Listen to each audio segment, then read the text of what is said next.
Esta noche, conforme continuamos en nuestro estudio de las bienaventuranzas, regresamos a Mateo capítulo 5 y esta porción maravillosamente rica de las Escrituras, y aunque estas son afirmaciones muy cortas y versículos muy cortos, me hallo con la dificultad de cubrir en un mensaje todo lo que viene a la mente conforme las consideramos. En Mateo capítulo 5, Jesús predica un gran sermón y llega hasta el fin del capítulo 7, es un sermón más bien largo. Mateo, recordará usted, presenta a Jesús como rey, y en este sermón encontramos el manifiesto del rey o los principios de su reino. El meollo es que Jesús le ofreció a la gente un reino de felicidad. La palabra bienaventurados básicamente significa feliz, satisfecho. Él estaba ofreciendo bendición, Él estaba ofreciendo felicidad real, pero Él la estaba ofreciendo en términos muy diferentes de lo que los judíos podrían haber esperado. Cada una de las bienaventuranzas expresa condiciones y o características que le pertenecen a aquellos que entran a su reino. Cristo, como usted recordará, vino como rey. Mateo señala eso. Su reino es un reino espiritual. Él gobierna sobre los corazones y vidas de aquellos que creen en Él. Este reino tiene ciertas características, y las características están bosquejadas en las bienaventuranzas. Este reino está constituido por personas que son pobres en espíritu, que lloran, que son gentiles o mansas, que tienen hambre y sed de justicia, que son misericordiosas, puras de corazón, pacificadores y que han sido perseguidas, insultadas y en contra de quien todo tipo de maldad ha sido hablado falsamente. Esas son las cosas que caracterizan a aquellos que están en el reino del Señor. Pero a pesar de todo eso, lo cual parece todo menos una lista de felicidad, pobre en espíritu, llorar, manso, hambriento, sediento, inclusive sufriendo. A pesar de eso, señalamos que eso apunta a que cada bienaventuranza es la palabra bendito, feliz. En su reino hay felicidad verdadera, satisfacción verdadera. La gente del reino está feliz y están felices porque están caracterizadas por estas condiciones. Ahora, llegamos en esta noche al versículo 6, la cuarta en esta lista de las bienaventuranzas. Bienaventuranzas refiriéndose a afirmaciones de bendición. El versículo 6 dice: bienaventurados los que tienen hambre y sed de justicia, porque ellos serán saciados, o ellos serán satisfechos. Esta bienaventuranza habla de un deseo fuerte, habla de una pasión consumidora, de una ambición consumidora. Aquellos que están teniendo hambre y sed de justicia. El hambre y la sed aquí nos comunican algo de una necesidad profundamente sentida. Ese es exactamente el punto que nuestro Señor está presentando. La gente que entra a su reino y la gente que vive en su reino están caracterizadas por cierto tipo de hambre y sed. Tienen un deseo fuerte. Son motivados por una ambición apasionada. Están en una búsqueda muy intensa. Esto no es raro para la humanidad, el ser intenso, el ser apasionado, el estar buscando. De hecho, la mayoría de la gente pasa su vida entera buscando la cosa equivocada.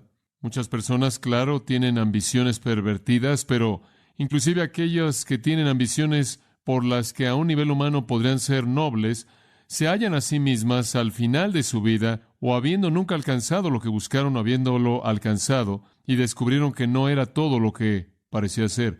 Es fácil pasar su vida entera buscando lo equivocado. Hay muchas ilustraciones en la Biblia de aquellos que buscaron la cosa equivocada. Pienso en primer lugar en Lucifer, por ejemplo, quien ya era la creación más gloriosa de Dios, quien ya era el ángel supremo entre los ángeles. Sin embargo, él fue motivado por una ambición apasionada, un deseo fuerte, una búsqueda consumidora. Él tenía una devoción determinada de ser como Dios, según Isaías 14:3 y 14. Él dijo: seré como Dios. Él tenía hambre de poder. Él tenía hambre de una gloria mayor, y Dios reaccionó, recordará usted, al expulsarlo del cielo. De hecho, dice en Isaías 14:15, Dios dice: serás derribado. Otro que fue muy ambicioso, quien buscó con una pasión las metas de la vida que él mismo había determinado, fue Nabucodonosor, el gran rey de Babilonia, el más grande de los imperios del mundo antiguo, como es indicado por Daniel, realmente el imperio más glorioso en la historia humana. Él tuvo un deseo fuerte por tener gloria. Él quería toda la gloria para él mismo, Esa, claro, es la razón por la que quería que todo el mundo se postrara y lo adorara y no le orara a ningún otro Dios. Y claro, todo eso terminó haciendo que los amigos de Daniel fueran arrojados en un horno de fuego cuando desobedecieron el deseo del rey. Pero en Daniel 4 y el versículo 30, el rey reflexionó y dijo, ¿no es esta Babilonia la grande, la cual yo mismo he construido como una residencia real por el poder de mi fuerza y para la gloria de mi majestad? Aquí estaba un individuo que tenía hambre de gloria, que tenía hambre de alabanza, y claro, Dios reaccionó a él, como usted recordará, al expulsarlo del palacio, al campo en donde él vivió como un animal durante 7 años. En esa situación su cabello creció, dice, como plumas de águila y sus uñas como garras de ave. Él perdió su mente, él fue privado de sus sentidos y se volvió un loco durante los siguientes 7 años cuando Dios lo castigó por su ambición pervertida. Recuerdo en el Nuevo Testamento a alguien más que tuvo una gran búsqueda en mente. Jesús cuenta la historia de uno quien generalmente es llamado el rico insensato. La historia está en Lucas capítulo 12 y merece por lo menos un comentario. Lucas 12:17. Lucas 12:17. Este cierto hombre rico, quien era muy productivo, él comenzó a razonar consigo mismo diciendo, ¿qué haré debido a que no tengo lugar para almacenar mis cultivos? El pensamiento de dárselas a alguien más nunca entró a su mente. Él dijo, esto es lo que haré. Derribaré mis graneros y construiré unos más grandes, y ahí almacenaré todo mi grano y mis bienes. La idea era, voy a consumirlo en mí mismo y nadie más, y únicamente voy a construir graneros más grandes para contenerlo. Y diré a mi alma, alma, muchos bienes tienes guardados para muchos años. Come, bebe, regocíjate y descansa. Aquí estaba un hombre que estaba buscando las posesiones, que estaba buscando el placer. Él nunca tuvo lo suficiente, él simplemente quería más y más y más. Y Jesús básicamente lo condenó en el versículo 20, diciendo que él era un insensato. Dios le dijo, necio, esta noche vienen a pedirte tu alma, y lo que tú has guardado, ¿de quién será? Así es el hombre que hace tesoro para sí mismo y no es rico para con Dios. Pero así es en el mundo, así es la vida en el mundo. La gente en el mundo busca la fama y la fortuna y la gloria y las posesiones. Méritos que les va a traer cierta cantidad de poder, o cierta cantidad de alabanza, o cierta cantidad de comodidad, o cierta cantidad de placer. Y algunas veces, debido a todas estas ambiciones equivocadas, la ambición en sí misma de alguna manera es menospreciada. Pero la ambición es una cosa maravillosa si la ambición es dirigida en el camino correcto. De hecho, eso es precisamente de lo que este pasaje está hablando. El apóstol Pablo, recuerda, le dijo a los corintios que él tenía una ambición, y su ambición era ser agradable a Dios. No hay nada de malo con ser motivado por una pasión. No hay nada de malo con buscar una meta. Y esa es la implicación aquí en Mateo capítulo 5, que la gente que entra al reino y la gente que vive en el reino es gente apasionada. Están muy conscientes de lo que no tienen y cuán desesperadamente lo quieren. Y eso es retratado en el lenguaje de tener hambre y sed. La gente en el reino tiene una pasión por algo. Tienen un deseo fuerte.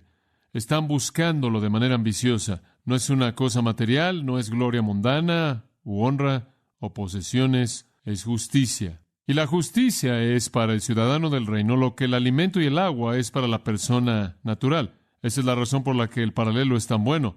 El agua y el alimento son necesidades, no lujos, y así lo es la justicia. La gente, usted y yo sabemos que no puede vivir sin alimento y no puede vivir sin agua. Es imposible vivir sin ello. Y así también es imposible vivir en el reino de Dios sin justicia. Nuestra vida física depende del agua y el alimento. Nuestra vida espiritual depende de la justicia.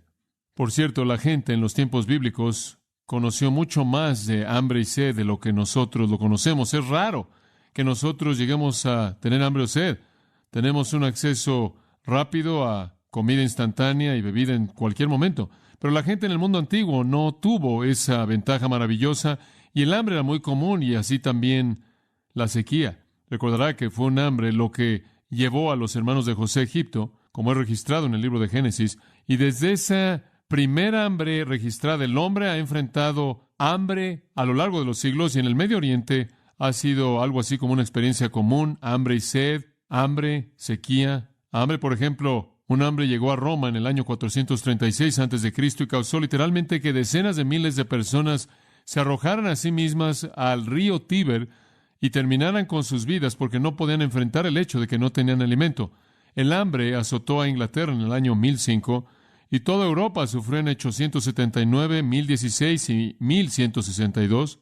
Toda Europa de un hambre, inclusive en el siglo XIX, con sus grandes avances y tecnología. El hambre ha azotado a muchos países, y conocemos eso, países como Rusia, China, India, inclusive Irlanda hace unos años atrás, y muchos murieron. Hoy día todavía es verdad, aunque parece haber sido reducido en algunos años recientes. Hay mucha hambre en la India. Miles mueren de malnutrición y sus enfermedades que la acompañan, y cientos más perecen en Latinoamérica y en lugares oscuros, en países de tercer mundo alrededor del mundo.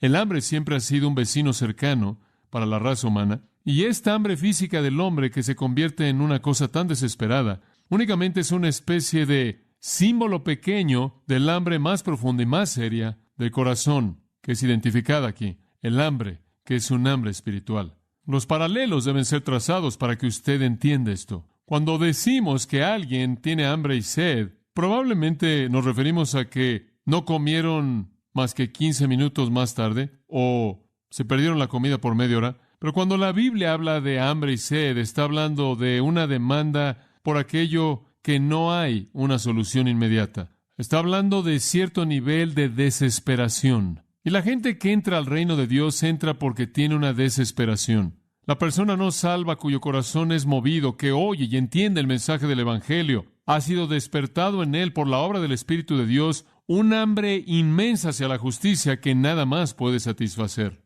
En el corazón del incrédulo hay un hambre de pecar, pero Dios en su gran poder alcanza ese corazón en el punto de la convicción y quita esa hambre de pecar y la reemplaza con un hambre de justicia. Y la persona deja de buscar aquello que no es pan y busca el verdadero pan de vida, o como Jeremías lo dice de manera muy vívida en Jeremías 2:13, me han dejado la fuente de aguas vivas y han cavado para sí mismos cisternas rotas que no pueden contener agua.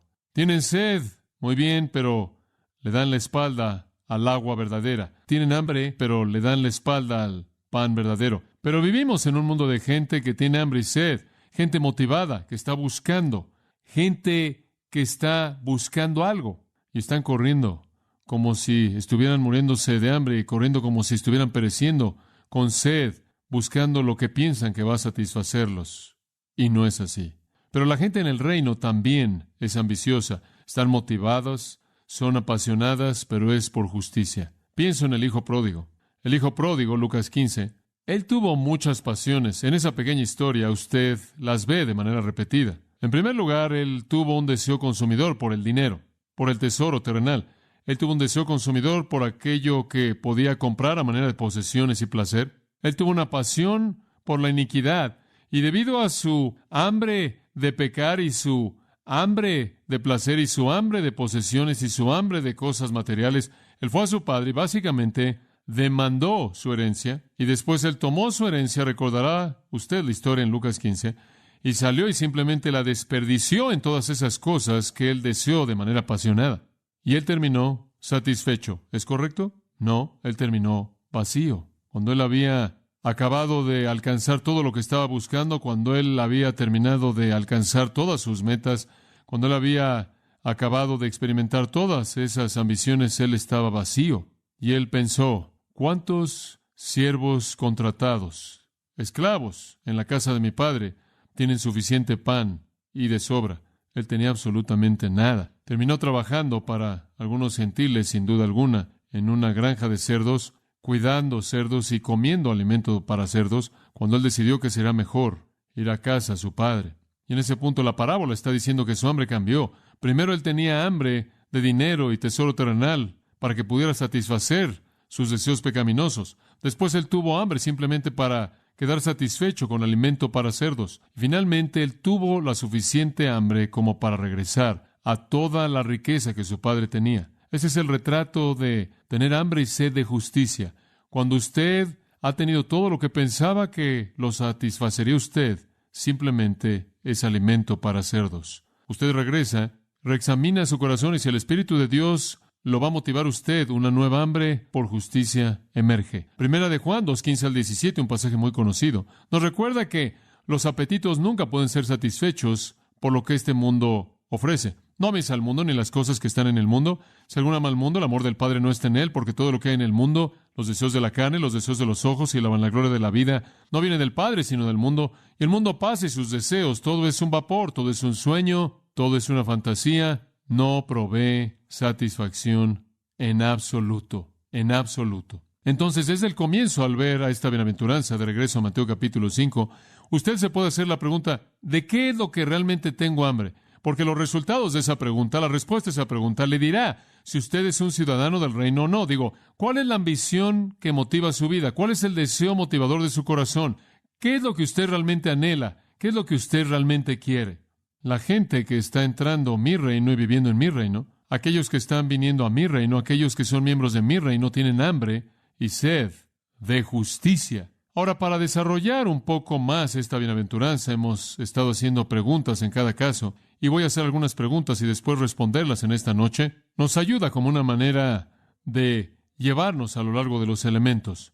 Pregunta número 1. ¿Cómo es que esta bienaventuranza encaja con las otras? ¿Cómo es que esta en cierta manera encaja? La primera, bienaventurados los pobres en espíritu, porque de ellos es el reino de los cielos.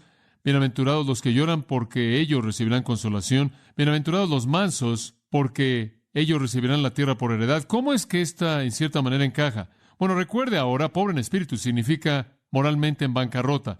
La gente que entra al reino, la gente que son ciudadanos del reino, reconocen su propia bancarrota moral, reconocen sus propias incapacidades, su propia impiedad, su propia pecaminosidad, reconocen que no tienen nada que ofrecerle al Señor en absoluto, mediante lo cual Él les concede a ellos salvación.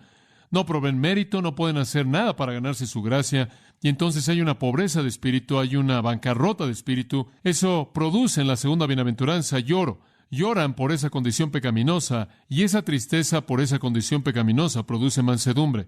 Eso quiere decir que cuando usted se da cuenta de cuán moralmente en bancarrota está usted, y cuando usted está verdaderamente quebrantado por eso, usted va a tomar el lugar más bajo ante un Dios santo. Pero en lugar que tan solo quedarse en esa especie de condición, la bienaventuranza que estamos viendo en esta noche nos dice, ¿a dónde va usted de ahí? Usted comienza a tener hambre y sed de justicia. Habiendo reconocido que usted no tiene nada de justicia, usted sabe que la necesita. Cuando en mansedumbre y lloro y quebrantamiento, usted ve su verdadera condición pecaminosa y comienza a tener hambre y sed de justicia, la cual usted sabe que necesita, pero no puede ganarse, lo cual usted sabe que necesita, pero no tiene. Usted está dando evidencia de ser un ciudadano del reino.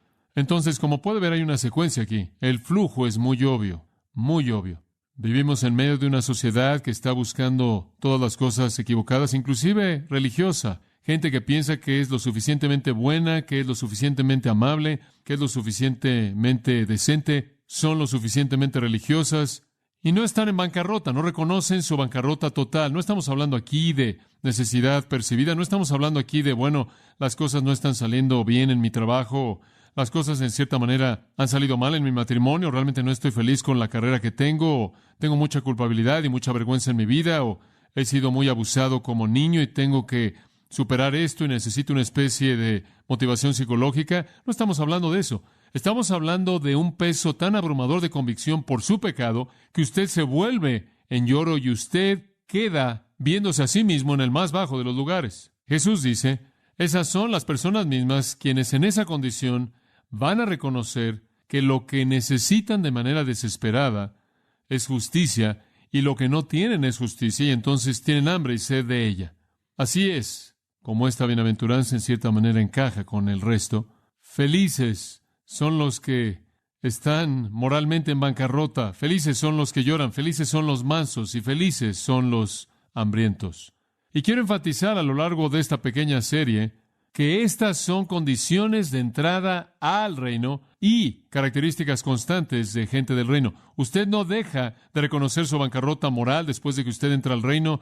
Probablemente tiene un mayor entendimiento de ella ahora de lo que usted tuvo cuando fue convertido. Usted no deja de llorar por su pecado, probablemente llora ahora más de lo que lloró en ese entonces, porque ahora conoce mucho más de su pecado y cómo Dios lo ve a partir del conocimiento incrementado de las Escrituras y debido a la batalla que se ha incrementado en contra de la carne. Usted no se siente más orgulloso entre más tiempo ha estado usted en el reino. Usted se siente más humilde entre más ha estado usted en el reino, porque entre más usted está cerca del Señor, el Rey, más de su gloria ve usted y más de su gloria ve usted y más reconoce que usted no es nada, entonces estas condiciones de entrada al reino también son características de aquellos que son gente del reino.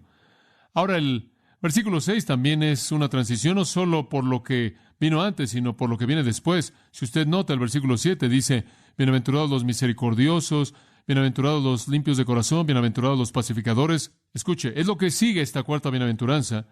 Hasta que usted ha tenido hambre y sed de justicia y ha sido satisfecho, usted no puede ser misericordioso, limpio de corazón y un pacificador. Entonces, las primeras tres bienaventuranzas fluyen en esta, y las siguientes tres bienaventuranzas fluyen de ella, en donde hay un sentido de bancarrota moral, lloro por el pecado y mansedumbre, el corazón clama por justicia.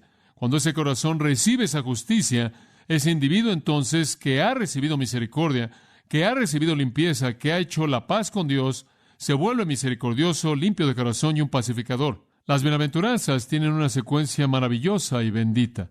Muy bien, una segunda pregunta entonces, conforme consideramos esta bienaventuranza maravillosa, ¿qué significa tener hambre y sed? Bueno, ya le dije que es la idea de un deseo intenso. ¿De qué estamos hablando realmente aquí? Veamos un poco más de cerca esto. La fuerza de las palabras de Cristo de nuevo quizás no sean claras para nosotros, porque no conocemos lo que es tener hambre y sed. En el mundo antiguo estaban lidiando con ingreso bajo, estaban lidiando con alimento escaso, no había lugares de comida rápida, no había alimento accesible. La batalla por el pan básicamente era consumidora. Tomaba todas las horas conscientes del día y todos los momentos de planeación de la noche, y habían tormentas de viento que destruían cultivos, vientos fuertes en el Medio Oriente, habían sequías. En ese contexto es que Cristo habla. La gente en mi reino es gente que busca justicia. Eso es lo que quieren. No están buscando prosperidad, no están buscando prosperidad material, no están buscando sanidades, no están buscando riqueza, no están buscando éxito, no están buscando salud, no están buscando que su matrimonio sea arreglado, no están buscando tener un ambiente más feliz, un mejor trabajo. No están pidiéndole a Dios que simplemente arregle su vida un poquito y arregle algunas cosas que no les gustan. Hay una desesperación en sus vidas, pero no tiene nada que ver con esos asuntos temporales. Por lo que están desesperados, por lo que tienen hambre y sed, va mucho más allá de lo que este mundo puede proveer. Quieren justicia, tanto como un hombre hambriento que teme la muerte y quiere alimento, y un hombre sediento que teme la muerte y quiere agua. La desesperación es la idea clave. En un libro llamado La Última Cruzada, por el mayor Hilbert, se presenta un relato. Creo que es un relato fascinante de parte de la liberación inglesa de Palestina en la Primera Guerra Mundial. Recordará usted que los ingleses liberaron a Palestina y realmente permitieron que Palestina se convirtiera en un estado por sí mismo. El doctor M. Blalock cuenta la historia de la última cruzada en el libro en estas palabras. Expulsados de Beerseba, la cual está en el sur, una fuerza combinada de ingleses, australianos y gente de Nueva Zelanda estaban empujando en la parte trasera de la retirada turca en el desierto árido. Los turcos, recordará usted, habían ocupado ese lugar hasta que fueron liberados por los ingleses. El ataque se distanció de la caravana de camellos que llevaban el agua. En otras palabras, los soldados estaban muy lejos de su provisión de agua. Las botellas de agua estaban vacías. El sol resplandecía sin misericordia en un cielo en donde las aves de rapiña daban vueltas con expectativa. Nuestras cabezas nos dolían, escribe Hilbert. Nuestros ojos estaban rojos, irritados. Nuestros ojos estaban rojos y no veían bien en medio del resplandor enceguecedor. Nuestras lenguas comenzaron a hincharse. Nuestros labios adquirieron un color morado negro y se partieron. Aquellos que se salieron de la columna nunca volvieron a ser vistos. Pero las fuerzas desesperadas lucharon hasta Sherria. Habían pozos en Sherria y no habían podido tomar el lugar para cuando cayó la noche. Miles estaban condenados a morir de sed. Tenían que esforzarse por llegar a donde había algo de agua a morir. Peleamos ese día, escribe Hilbert, conforme nuestros hombres pelearon por sus vidas. Entramos a la estación de Sharia, apenas pisando los talones de los turcos que estaban retirándose. Los primeros objetos que vimos fueron las grandes cisternas de agua llenas de agua fría, cristalina, que podíamos tomar, y el aire de la noche tranquila. El sonido de agua entrando en los tanques podía ser oído de manera distintiva, enloqueciendo en su cercanía. Sin embargo, ni un hombre murmuró cuando se dieron las órdenes para que el batallón se detuviera frente a las cisternas. Él describe las prioridades estrictas, los heridos, aquellos que tenían el deber de vigilar. Entonces, compañía por compañía, ese fue el orden. Tomó 4 horas antes de que el último hombre tomara su último trago de agua. En todo ese tiempo habían estado de pie a unos metros de un muro de piedra bajo del otro lado, del cual habían miles de galones de agua. Creo yo, el mayor Gilbert concluye, que todos aprendimos nuestra primera lección real de la Biblia en la marcha de Berseba hasta los pozos de Shería. Si así fuera nuestra sed por Dios, escribió él, por la justicia, por su voluntad en nuestra vida, un deseo consumidor que absorbe todo, cuán ricos en el fruto del Espíritu seríamos. Y eso es exactamente lo que es. Inclusive los términos griegos apoyan esta idea intensa. Observe la palabra hambre, peinantes, del verbo peino, tener sed, sufrir, padecer necesidad, estar en necesidad. Después la palabra sed, dipsao, Jesús la usó cuando él dijo, tengo sed, sufrir sed, dipsantes en este caso, 2 participios, los impulsos más fuertes en la esfera natural, la necesidad de alimento y la necesidad de agua. Ambos, por cierto, son participios de tiempo presente, acción continua, mostrando que este es un estilo de vida, un hambre constante, una sed constante de justicia. Me recuerda a Moisés, a quien se le había dado la ley de Dios, Moisés, quien había visto la gloria de Dios. En obediencia, recordará usted, al mandato de Dios, él levantó el tabernáculo, y cuando el tabernáculo fue terminado, él entró al tabernáculo y a la presencia de Dios al mismo tiempo, y ahí él hizo una petición que revela lo que realmente estaba en su corazón. Éxodo 33:3, él dice, muéstrame ahora tu camino para que te conozca. Y en el versículo 18 él dice, te ruego, Dios, muéstrame tu gloria. ¿Cuál es el punto? Todo lo que Dios ya le había mostrado solo fue suficiente para crear un apetito mayor para más. Él no hizo una oración de gratitud habiendo visto la gloria de Dios, habiendo visto la mano de Dios en las maneras maravillosas en las que Dios se había revelado a sí mismo hasta ese punto. Él no dijo, es suficiente, muchas gracias. Él dijo, muéstrame más. David caminó en una comunión tan cercana con Dios que le escribió salmos acerca de la presencia de Dios. Muchos de los salmos hablan de cómo Dios disfrutó y se regocijó en la presencia del Señor, y cómo Él mismo fue consolado y cómo su pueblo fue consolado por la presencia del Señor. Fue David quien dijo, Jehová es mi pastor, nada me faltará. Sin embargo, en el Salmo 63, 1 y 2, David dice, oh Dios, tú eres mi Dios, de mañana te buscaré. Mi alma tiene sed de ti, mi carne te anhela, en tierra seca y árida, donde no hay agua, para ver tu poder y tu gloria. Siempre queriendo más, siempre teniendo hambre, siempre teniendo sed. Y fue el amado Pablo en Filipenses capítulo 3 diciendo, a fin de conocerle. Y diríamos, Pablo, tú lo conoces mejor que cualquier otra persona lo conoce, pero no lo conozco lo suficientemente bien, y lo único que sé de él únicamente eleva mi deseo por conocerlo aún más. Conocerlo como lo conozco no es suficiente. Pero dijo, creced en la gracia y el conocimiento de nuestro Señor y Salvador Jesucristo. Y entendemos eso. Yo creo, y he dicho esto a lo largo de los años, pero yo creo que la gente se vuelve cristiana cuando llegan a este nivel de desesperación. Mucha persona viene y se va de la iglesia y es algún tipo de compromiso momentáneo con Jesucristo. Son como ese suelo rocoso de Mateo 13 o como ese suelo con arbustos. Vienen por un rato, hay una especie de muestra de respuesta y después desaparecen. Y el asunto real, lo que realmente estaba mal es que el nivel de desesperación no era lo suficientemente elevado.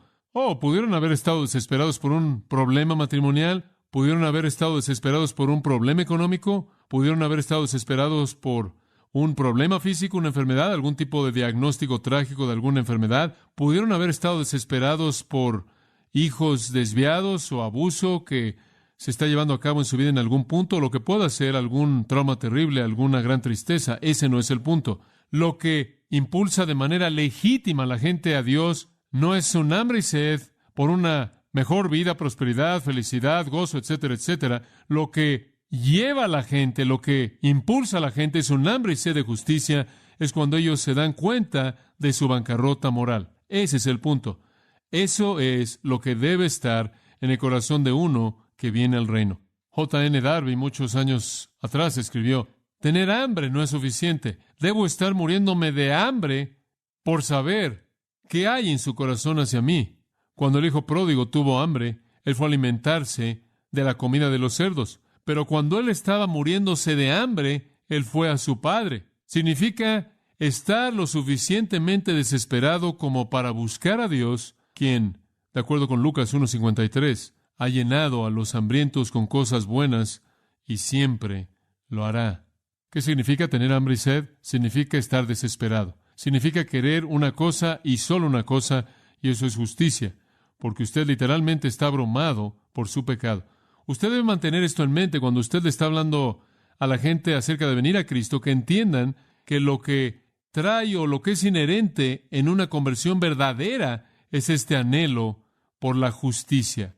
Ahora, la tercera pregunta entonces sería, ¿cuál es el objetivo de este deseo? Bueno, el objetivo es recibir justicia. Él no dice recibir felicidad. No tienen hambre y sed de felicidad. Están teniendo hambre y sed de justicia. Esa es la razón por la que están felices. Usted no busca la felicidad de manera directa. Dios la da. Él bendice a aquellos que están abrumados por su bancarrota moral, que están abrumados por su pecado y llorando, que son mansos y humildes. 'Cause I don't give a fuck what you say. Yeah, I'ma do shit my way. So you can go kick rocks, I'ma stack bricks up, build what I want to make. Yo, I got a lot of shit to say, so I'ma do this every day. I'll be writing things until I'm fucking buried in my grave. 6 feet deep under, but my body won't decay. 'Cause my messages are timeless, so they'll put them on display. Oh yeah, I rap with a certainty, I have a sense of urgency. A message for eternity, for everyone internally. I had some people burning me, but now they fucking learn to see I ain't the one to fuck with. Now they looking nervously, and I don't really care what you think of me respectfully. You can kick rocks if you think you're fucking better, see. I will outwork you, turn you to an enemy. Hurt you so bad that you're gonna need some therapy. I got the motherfucking recipe. I've been cooking up hits, I'ma leave a legacy. You'll be looking small when you're standing right next to me. I'm 5'10", bitch, but I'm 10 feet next to me. I don't give a fuck what you say. Yeah, I'ma do shit my way. So you can go kick rocks, I'ma stack bricks up, build what I want to make. 'Cause I don't give a fuck what you say. Yeah, I'ma do shit my way. So you can go kick rocks, I'ma stack bricks up, build what I want to make. Yeah, I'ma do it my way.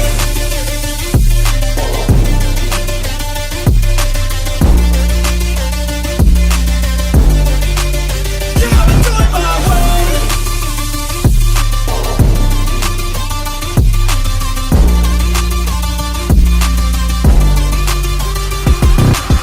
I can't contain it, I'm coming out with a statement. You really changed, man, all your music and arrangement. You don't know shit, shut your mouth, you can save it. I'm the same dude that got his come up from the basement. 100 songs, 100 weeks, didn't change it. Experiments, development, intelligence, and patience. I'll do it all again, 'cause I never feel complacent. Let's keep the good vibes, positivity's contagious. I'm never looking back, 'cause I made a life that's passionate. A college graduate suppressing all his talents, yeah. He found a way to go and change, become an advocate. For taking control of your life, go out and battle. And you think you have a dream, then act on it. Get after it, get out your head and fucking capture it. You got one life to master it.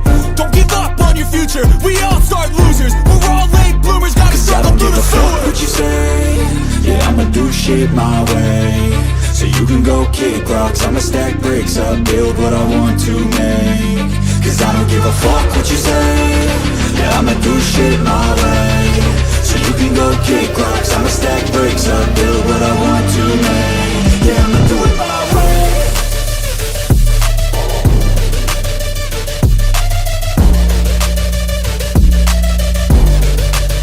Yeah, I'ma do it my way.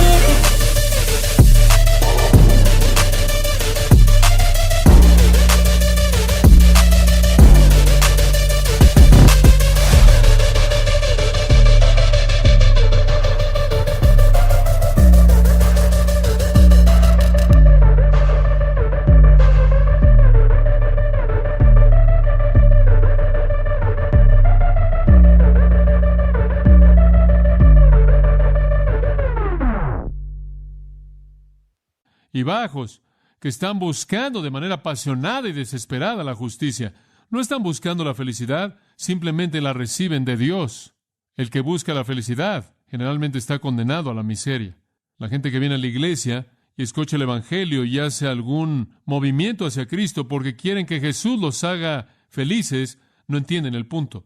Serían como el hombre con una enfermedad mortal que quiere ir al anestesiólogo y simplemente pedirle que le dé una inyección para que no sienta dolor alguno. Pero si el hombre únicamente está preocupado por el alivio de su dolor, él es un necio. Algo mucho más importante necesita ser hecho. Él necesita ser curado en el punto de su enfermedad mortal. La gente viene todo el tiempo a la iglesia en base a esto. Viene todo el tiempo porque algo está mal en su vida, o están molestos, o ha entrado a su vida una ausencia de satisfacción, o han estado viviendo mucho tiempo y todas sus metas se han desvanecido y todas sus relaciones se han desintegrado y sus hijos se han vuelto una decepción y etcétera, etcétera, etcétera. Y en el dolor de todo eso terminan entrando a la iglesia y de manera típica eso es exactamente lo que la iglesia piensa que debe hacer al encontrar estas personas. Y entonces el mensaje está dirigido a esas personas con sus necesidades percibidas psicológicas, emocionales, sociales, económicas, físicas. Esa es la razón por la que hay tantas conversiones superficiales, por la que se planta tantas semillas sin fruto. Como puede ver, al mundo le gustaría eliminar el dolor, pero estamos aquí para eliminar el problema. Gran diferencia. Y el problema detrás del dolor es ¿qué? Pecado. Y no es sino hasta que una persona enfrenta el problema de pecado. Usted debe ser muy cuidadoso cuando usted le testifica a la gente que viene usted y le dice, oh, mi esposo me dejó, Jesús te va a arreglar. Ese no es un problema. ¿Sabe lo que sucedió en muchos casos como ese? Probablemente en la mayoría de los casos. La persona pudo haber hecho una oración, respondió a Jesús y el marido no regresó de cualquier manera y quizás las cosas se empeoraron desde el punto de vista matrimonial o desde el punto de vista familiar. Ese no es el enfoque. Pero inclusive en la iglesia la gente está buscando experiencias para, entre comillas, una experiencia elevada, santa, me imagino, algún éxtasis espiritual, algún gozo, algún alivio del dolor de su vida insatisfecha. Eso no va a servir. Eso no lo va a llevar a usted al reino. Es cuando usted tiene hambre y sed de ¿qué? Justicia. Dikaiosune. ¿Qué significa? Estar bien con Dios. Cuando lo que lo consume a usted es estar bien con Dios, cuando lo que lo consume a usted es su deseo de enfrentar el pecado, cuando lo que lo consume a usted es que quiere perdón, usted quiere entrar en comunión con Dios, usted quiere morar para siempre en su cielo santo, usted quiere que su pecado sea perdonado, usted quiere estar bien con Dios. Ese es el punto.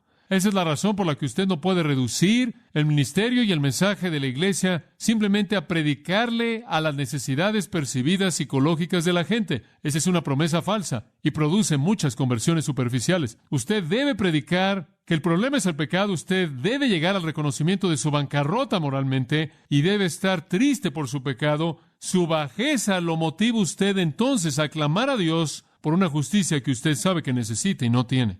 Entonces, en primer lugar, tener hambre y sed de justicia tiene que ver con salvación. Tiene que ver con salvación. Es un deseo por estar bien con Dios. Sea lo que sea que suceda en mi matrimonio, lo que suceda en mi trabajo, lo que suceda en mi carrera, no es el problema.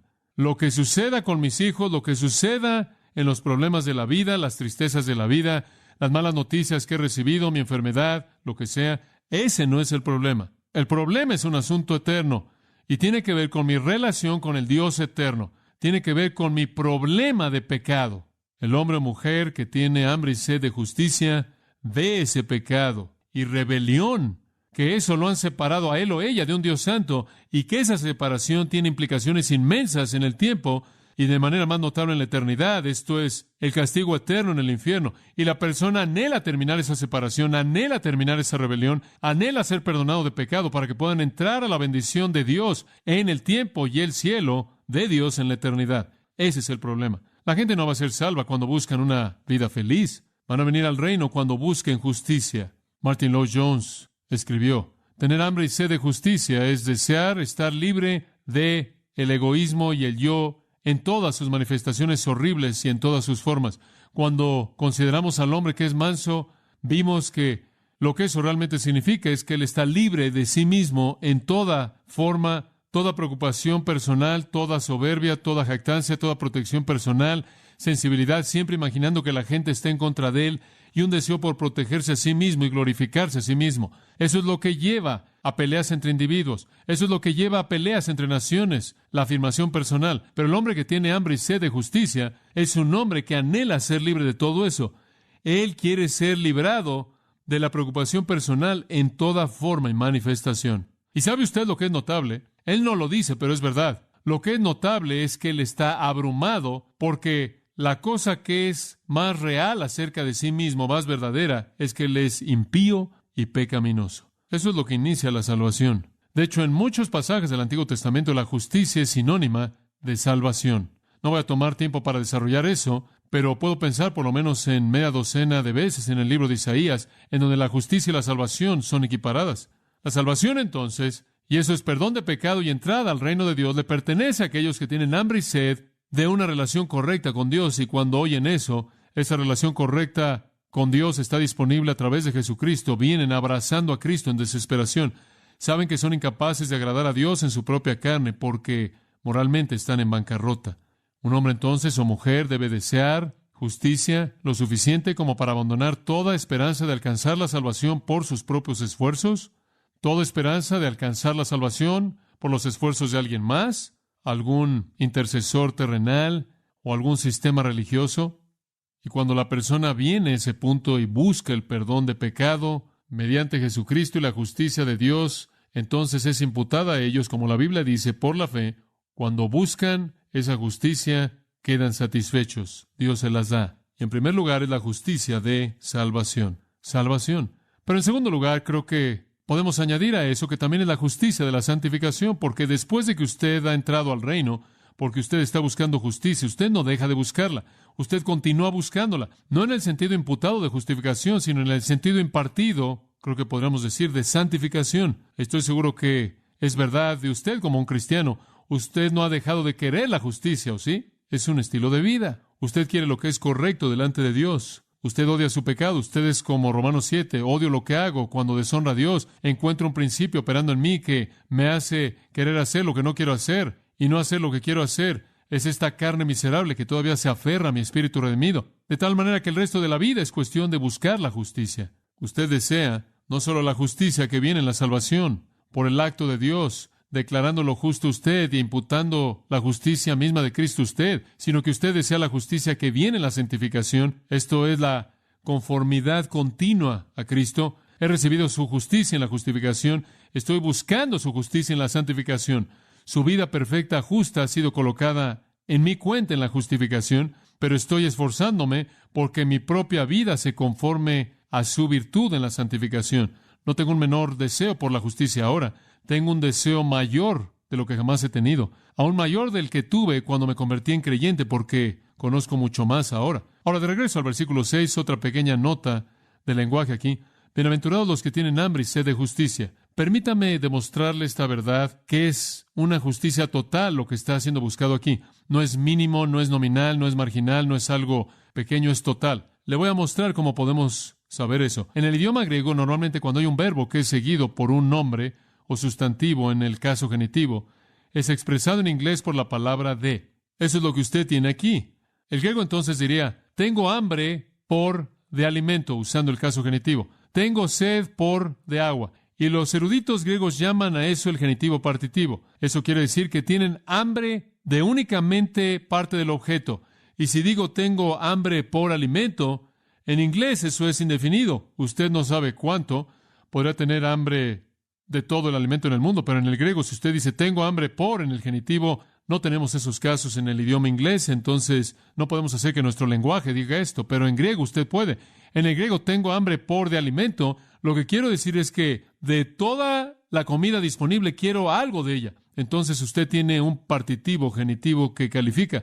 Quiero parte del alimento en el mundo y tengo sed por de agua, por algo de el agua disponible, no toda. Ahora, esto es como normalmente sería expresado. Normalmente sería expresado en una forma genitiva partitiva. Pero eso es abandonado aquí y es muy interesante. Y justicia está en el acusativo, en donde no es partitivo, sino que lo abarca todo. Entonces lo que él está diciendo es, no estoy teniendo hambre y sed por de justicia, sino que estoy teniendo hambre y sed por justicia. Eso habla realmente de todo. Es un anhelo de justicia perfecta. Es un anhelo por justicia completa. Es lo que David quiso decir cuando él dijo, estaré satisfecho cuando despierte a tu semejanza. Y por cierto, hay un artículo definido aquí en el griego, entonces está diciendo, aquellos que tienen hambre y sed por la justicia de Dios. Esto es lo que está en el corazón del que verdaderamente está arrepentido. usted está teniendo hambre de aquello que es la justicia amplia, completa y total de Dios. Comienza con la salvación y continúa con la santificación. Y el lenguaje aquí es tan rico y esas verdades son tan importantes. Como usted sabe, en la salvación usted recibe la justificación. La justicia de Cristo es imputada a su cuenta.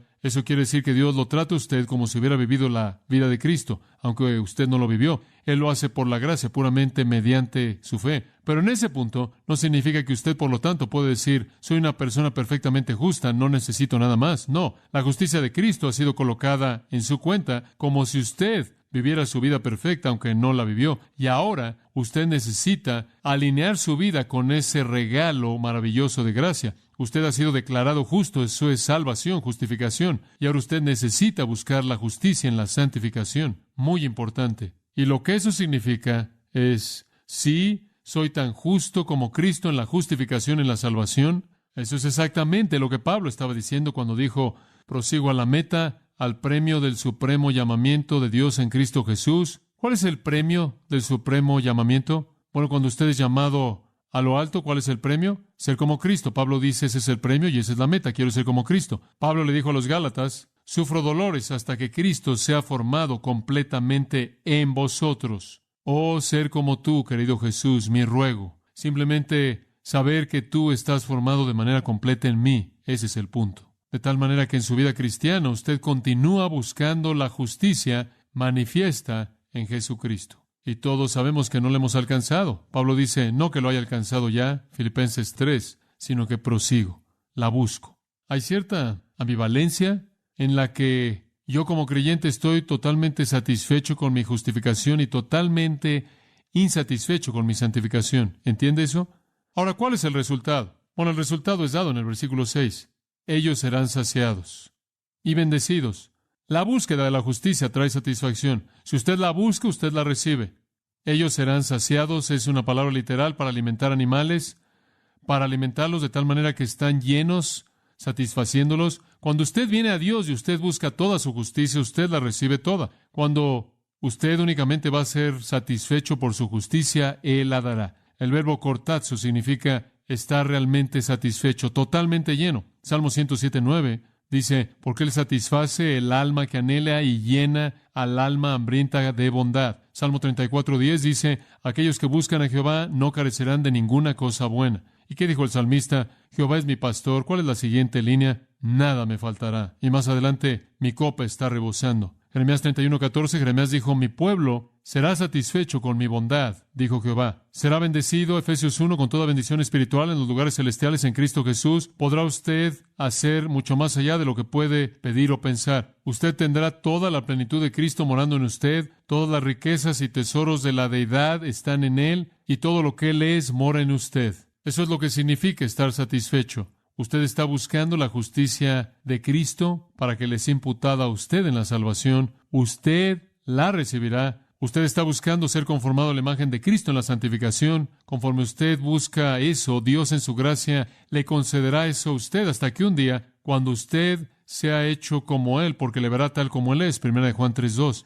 Y ahí viene la felicidad. Ahora, finalmente, una pregunta personal. ¿Cómo sé si realmente estoy teniendo hambre y sed de justicia? ¿Cómo realizo aquí un pequeño inventario? Unas cuantas preguntas, usted las puede responder a sí mismo. Número 1, ¿está usted insatisfecho consigo mismo? ¿Realmente usted es una persona que dice, miserable de mí? Romanos 7. ¿Siente que continuamente está quedándose corto? ¿Siente un dolor continuo porque siempre queda corto? ¿Está usted más triste porque usted sabe que Dios es deshonrado? ¿Más por eso que por saber que su cónyuge está afligido por sus acciones o palabras o actitudes? ¿Está usted más preocupado por las implicaciones divinas de sus fracasos más que por las humanas? La pregunta es, ¿está usted insatisfecho consigo mismo? Y alguien que realmente está buscando la justicia, alguien que es un hijo del reino, va a responder, sí, entiendo esa insatisfacción. Y sabe, conforme crece como cristiano, usted va a tener una mayor hambre de justicia, porque entre más maduro usted se vuelve como creyente, más grande le parecerá su pecado a usted y más insatisfecho se volverá. Realmente es algo extraño en que vivir. Entre más tiempo es usted un cristiano, entre más tiempo ha usted caminando fielmente con el Señor, el pecado decrece más.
Pero aunque pueda haber menos pecado frecuente, es más terrible para usted porque usted ha cultivado anhelos tan sublimes. Segunda pregunta: